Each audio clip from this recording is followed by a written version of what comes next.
Tonight at 10, jobs and prosperity must come first in any Brexit deal. The Chancellor spells out his priorities. Philip Hammond said that while people had voted to leave the EU, they hadn't voted to make themselves poorer. The Bank of England echoed the Chancellor's remarks, which are seen as a signal that he wants a change of emphasis in the Brexit process. We will leave the EU, but it must be done in a way that works for Britain, in a way that prioritises British jobs and underpins Britain's prosperity. Mr Hammond also insisted that immigration needed to be managed but not shut down. We'll have more on this major intervention by the Chancellor in the Brexit debate. Also tonight, the latest images of the attack outside a mosque in North London, where a local imam intervened to stop further violence.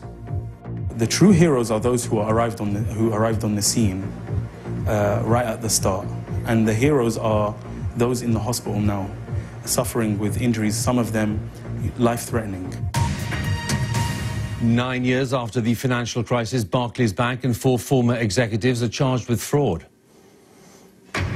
Britain is facing its longest heatwave since 1995, and if it lasts until Friday, the longest since 1976. And he does it with an ace. What a win! What a win! And at Queen's, a shock defeat in the first round for Andy Murray, losing in straight sets. And coming up in Sports Day on BBC News, it's not all bad news for British tennis as Joanna Konta books her place in the last 16 at the Egon Classic in Birmingham. For the 5th straight year.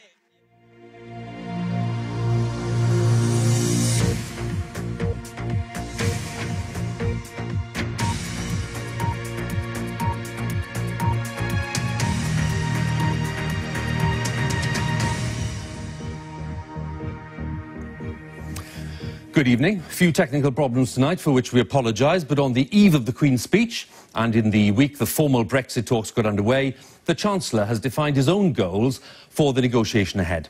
Philip Hammond said that jobs and economic prosperity had to be priorities in the Brexit talks, and he stressed that immigration needed to be managed, not shut down. Mr Hammond said that while people had voted to leave the EU, they had not, in his view, voted to make themselves poorer.